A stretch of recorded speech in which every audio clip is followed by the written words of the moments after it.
Let's talk about the television division at CBS when you moved over there in, what, 1959? 59. Was it already established as a pretty big department? Oh yes, the TV City had been open in 1952, and there was just a lot of activity coming out of there. A lot of shows we had live shows coming out of Studio City. Coming out of TV City. Mm-hmm. And let's see, by then, I don't think we bought Studio Center. We bought the old Republic Studios Later. in the Valley later, so that but Gunsmoke came out of there. Oh, Wait a minute, okay. Gunsmoke came out of Studio Center after about the first 2 years where they shot down at what's now called, I think, the Raleigh Studios. That's where it was at first. So it must have been the late 50s when we bought Studio Center. You know, all the MTM shows came out of there, and Right. we leased a lot of space there. Twilight Zone came out of there, and 5-0 came out of there, except 5-0 came out of Hawaii, but the studio base here was at Studio Center in Los Angeles. So the live shows came out of TV City, and the film shows came out of Studio Center. Did you find yourself bicycling back and Oh, forth? a lot. Yeah, I went back and forth a lot because I was handling both live, and I handled Red Skelton and Tony Orlando and Dawn and Jonathan Winters, and I had the soaps. I had Young and Restless from day one, and I had Bold and Beautiful from day one, and Bill Bell. yeah, Bill Bell. Mm-hmm. And yes, I remember. I mean, now they have these gorgeous, extravagant parties at the Bel Air Bay Club every anniversary. The first one, 1973, I went to was at the commissary at Columbia Pictures, which was then a part of where Warner Brothers is now. Had the first anniversary party, huh? Right. Uh-huh.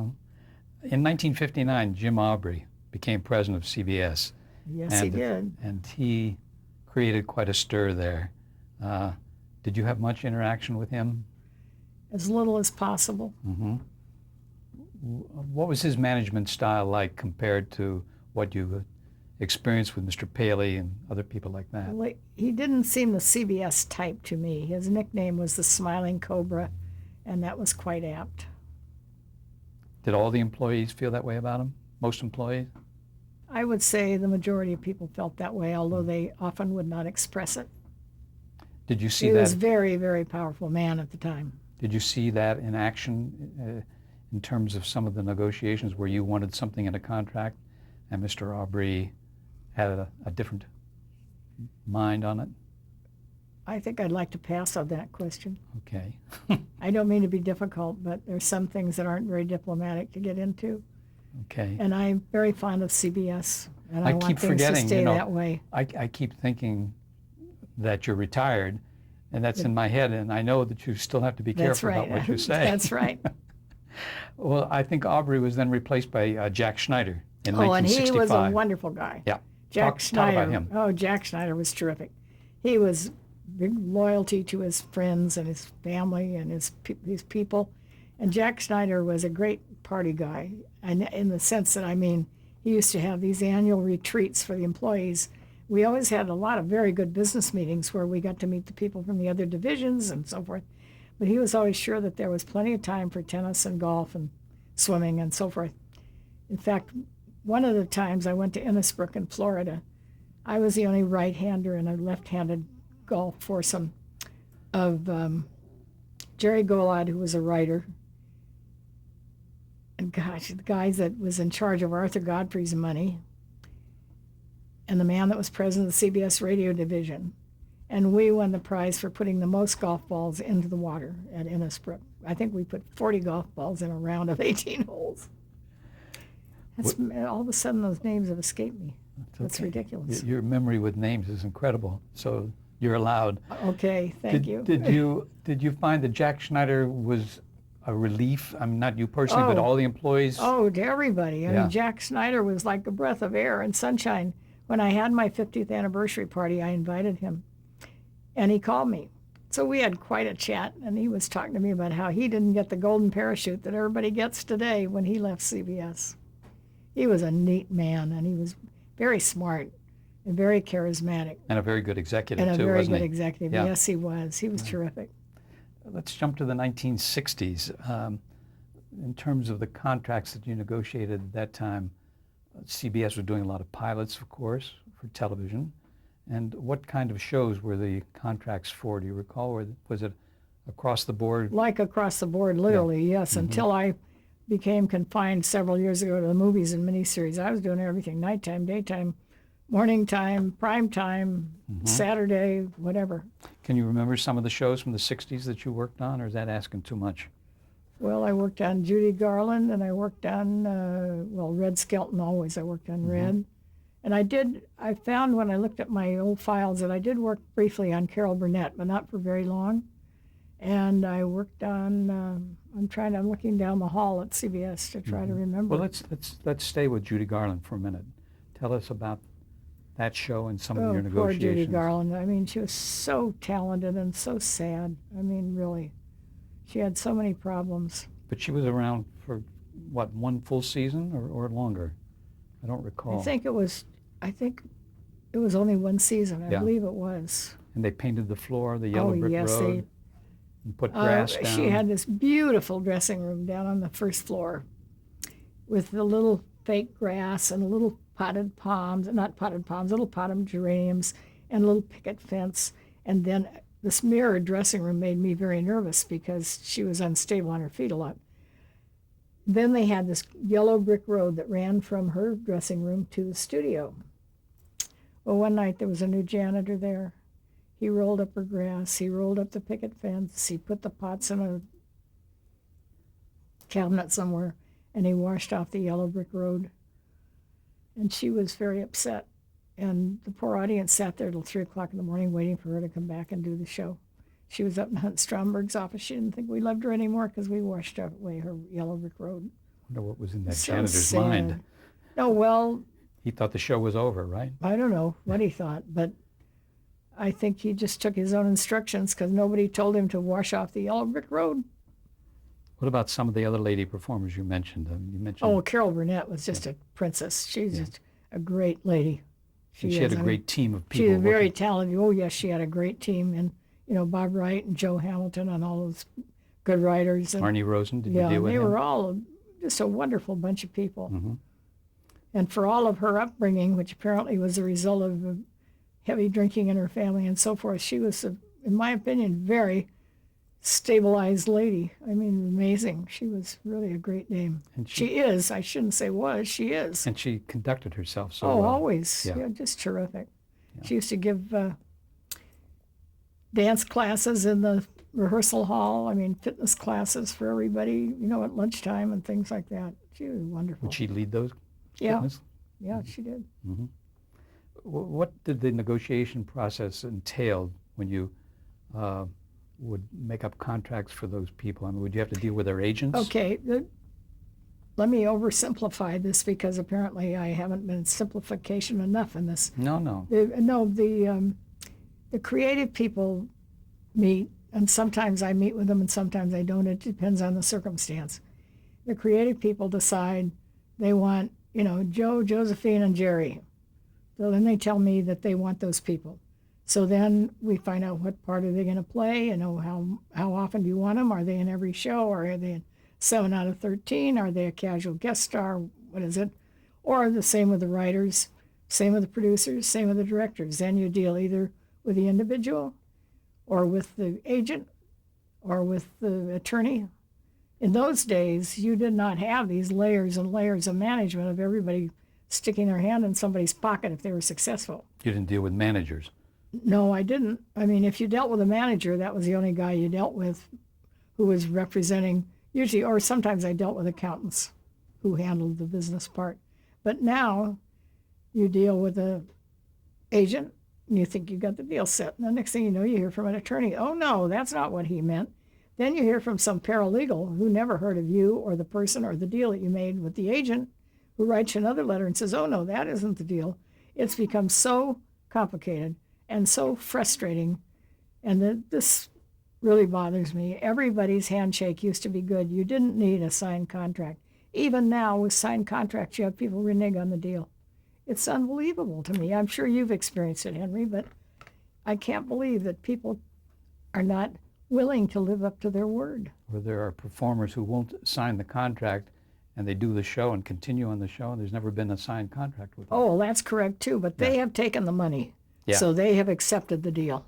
So it's just as good as signing the It's contract. just as good as signing the contract as long as they cash the checks. Now they can say, but my understanding wasn't that and blah, blah, blah. But I think you'll find that in general, if they took the money, they agreed. How would you classify your style of negotiating? Were you a pretty tough person?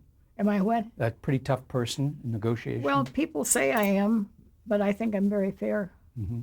I remember always what Zach told me, if there isn't something in it for both sides, it isn't a good deal. Did you have any problem with the fact that you were a woman negotiating? I mean, with some of these managers, some of these agents, attorneys, accountants? No, in the early days, before all this women's lib thing got the guys so nervous, I was really in the old boys club. I was talking to Bernie Brillstein about that one day not too long ago because, I was one of the guys. I was doing what they were doing, and that was no problem.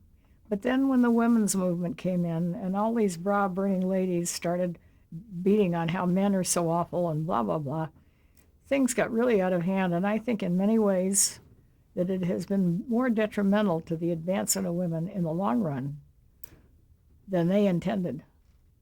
They intended only to make it, up, up and away, and has not had that effect. I think it, in many ways, has had a very detrimental effect. And there are many women that will not care about my putting that out here, but that's what I feel. I did it on my own. If you've got it, do it. But do you think that glass ceiling exists? Oh, absolutely, the glass ceiling exists. Mm-hmm. There's no question about it. 54 years later, I finally got to be a vice president. That has to do with the glass ceiling. That's proof enough. And there are several other women in our business that I know of that have seen the same thing. However, now, for example, at my network, Nancy Tellum is the president of the entertainment division.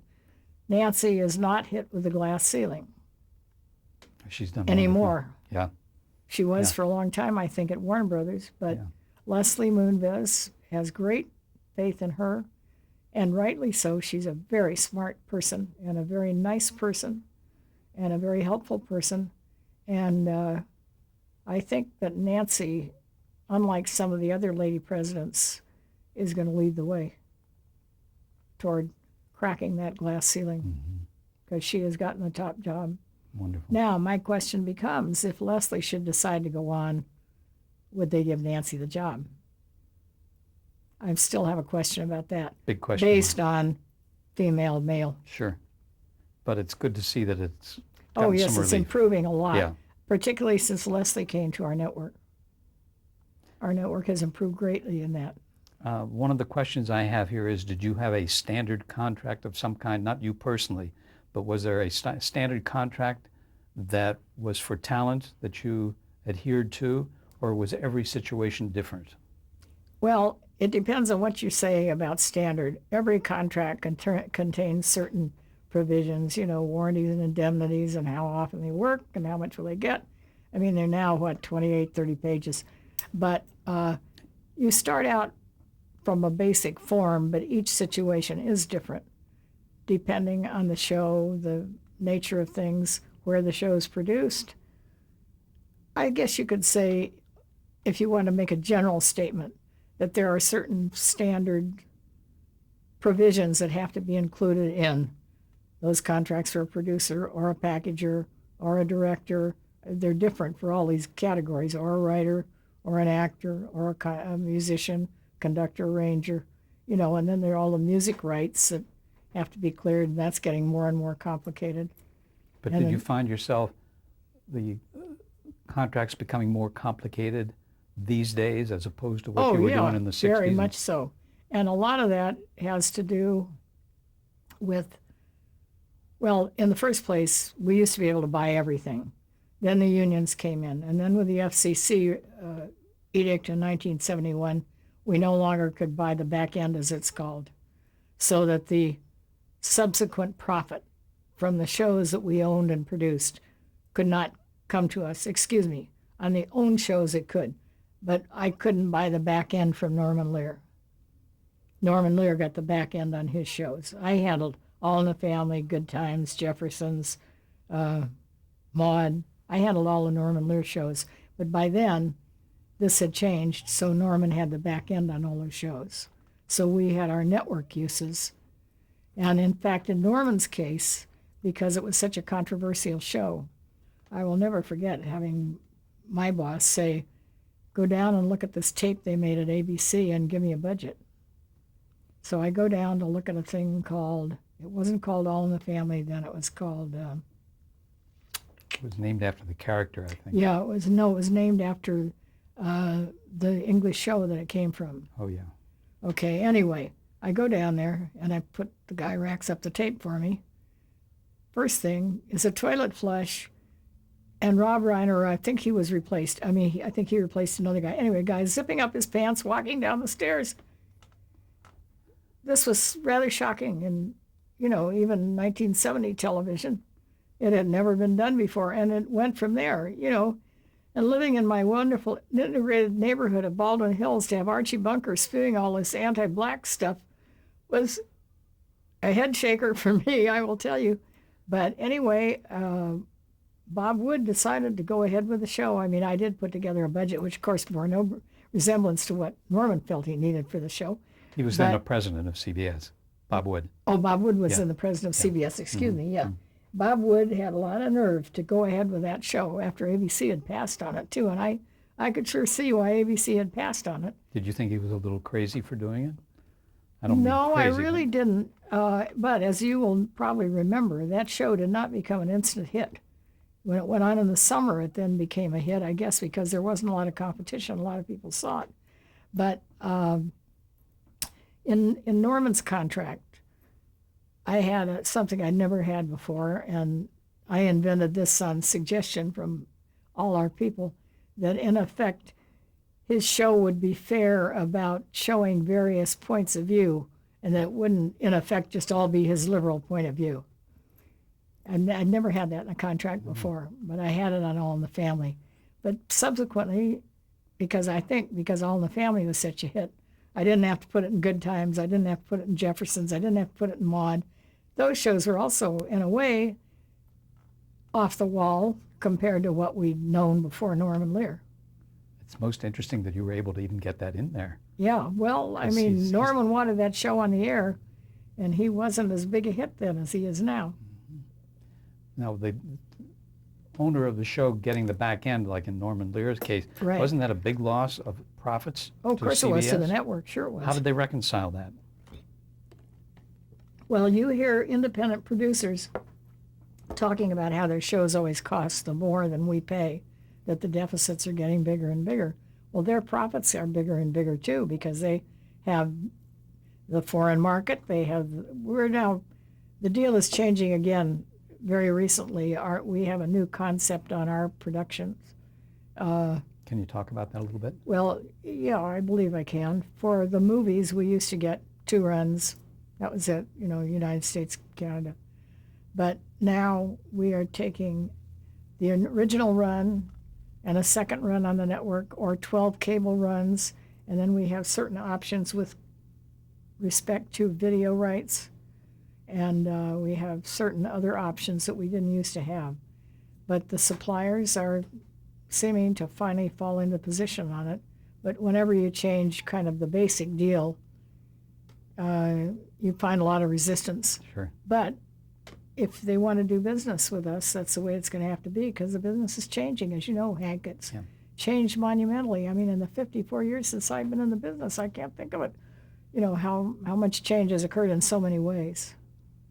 Are the big agencies dictating some of that, or are the individuals themselves dictating it? I believe that the competition between the agencies has gotten so monumental now. Like, who did you deal with initially in those days of the 50s in television? Was it the MCAs and William Morris? I dealt with MCA and William Morris and Ashley Famous. First it was Famous Artists, then it was Ashley Famous. And Ashley Steiner.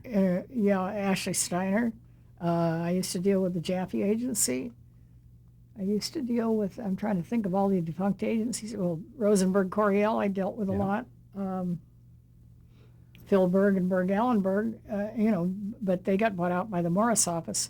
My husband worked for them, and he was one of the casualties of the Morris buyout. He did not go along with it. They already had their radio television department. But nowadays, you deal primarily with the big ones, don't you? I mean, with No, there are a CAA, no? lot of small, well, not so small anymore, but Yeah, I deal a lot with CAA, with ICM, with the Morris office, and then we deal with others. Endeavor, And the I big deal agency a now? lot with attorneys, Mhm. more than I used to. Mm. You know, in the old days, Gang Cop and Tire was the entertainment law firm. Right. Now they still are. Gang, Tire, Rudin, Raymer, and Brown, I think it's called How now. can you remember all those names? Well, that's what it is now. But you know, Ziffern, Brittenham, and Branca has got 29 names, and there are probably, see, Armstrong, Hirsch. I deal with probably 10 to 12 big attorney firms now. Whereas if you dealt with an attorney in the old days, it was one. It was Gang, Tire, and Yeah. Gang, Cop, and Tire.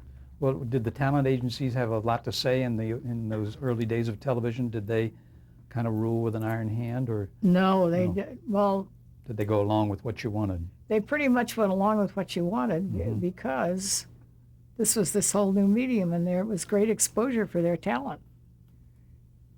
But no, I think that this switcheroo here that has occurred in the last few years is quite amazing. And I do believe that a great deal of our expanded expenses, shall we say, comes directly from the talent agents' demands for their clients, some of which I don't believe come from the clients. And the agencies themselves want a package position, Ah. don't they? Of course, my dear. Let's talk about that for a minute. What does that entail? Is that a straight commission, or do they ask for Oh, a no, they get a commission. They get it off the top. They do. You know, sometimes they defer some of it, but Like a sometimes they earn it and sometimes they don't. If they have indeed packaged the show, in other words, if they've put together the writer, the director, the producer, the star, then, you know, they've earned their commission.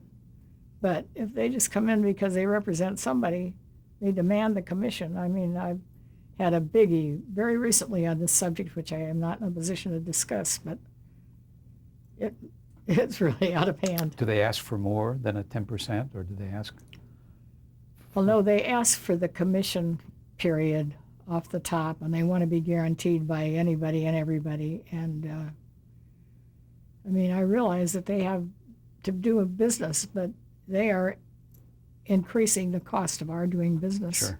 which is why the deficits are rising, because the cost of putting these shows on, much of it that you don't see on the screen, as we like to say, as you know.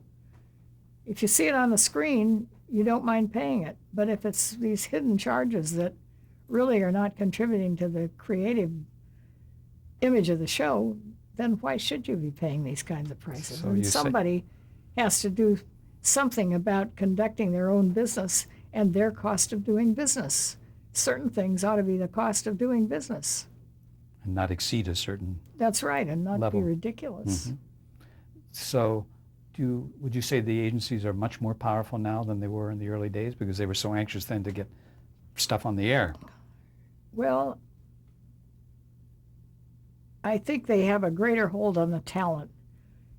In the old days, we were dealing with studios and contract players and people that had been trained. I mean, I see Ann Miller a lot at social events, and I see Esther Williams. Those ladies are stars.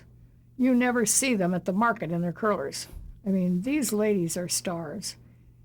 The younger generation, in my opinion, hasn't learned how to be stars. They really haven't. Most of them haven't. Some of them have.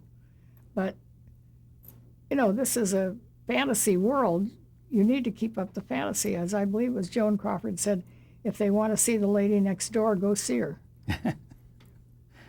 Yeah, we learn too much about stars That's now, right. so they're That's not right. stars. We do. Yeah. And to your question about the powerfulness of the agencies, I think it is their hold on the clients now, and I mean their influence on the talent that's causing a lot of this.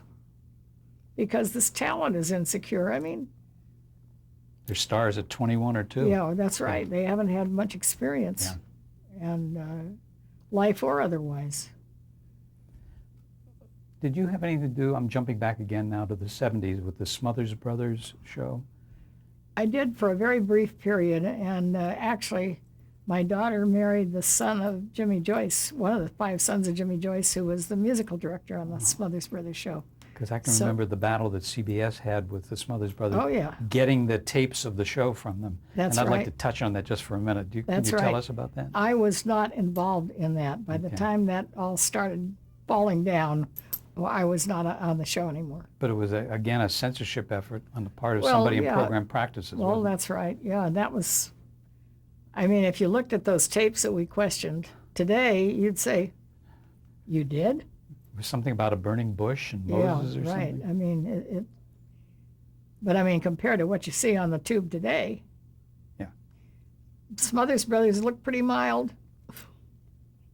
Do you recall any contractual disputes during the time of the 60s and 70s with any particular performer and what it was about, or were things pretty smooth? Well, pretty much then, people still lived up to their word. If they said they'd do something, they'd do it. Mm-hmm. And you didn't have these, well, gee, I just got a headache kinds of these little nitpicking things. I think the nitpicking today is what drives you crazy. If you're dealing with important issues, like how many weeks does a person work, or what is the salary? Okay, I don't mind people quarreling with me about that. But when you start nitpicking things that really don't count, just to prove that that they need you in your job. The size of the print and the Yeah, advertising right. of their I name. mean, exactly, and Yeah. all those things. It's just silly. When you talked about the Writers Guild coming in like the 40s or 1948. 1948, did the formation of the unions affect what you did there strongly? Oh, yes, it, Yeah. it did, because then you had the Writers Guild provisions whereas I said earlier, my $150 contracts with guys like Blake Edwards and E. Jack Newman about all rights, period. The Writers Guild then came in, and there was scale for sustaining, scale for commercial. Scale sustaining for a half-hour show was $220, for commercial was $325, and an hour was $450 and $500. But then you had excess over minimum. You could apply to exclusivity, and then you could also, if you could get away with it, apply it to reuse. But a lot of people got smart about that, and they wouldn't let you apply it to reuse. Before I left radio in 1959, I sent letters to a lot of guys, most of whom called me and really raised hell with me about it, telling them, I'm now extending the exclusivity for the radio division on such and such a script to 2022. And, I used up all the excess where we'd paid over scale. And my famous letters. But you only could have the reuse rights so long as you had the exclusivity. But if you paid enough, the exclusivity didn't cost you quite all that much. But then there were more complicated things. And I'm oversimplifying this, but Yeah, but that's that's interesting. We're but- going to change tapes now. Yeah. And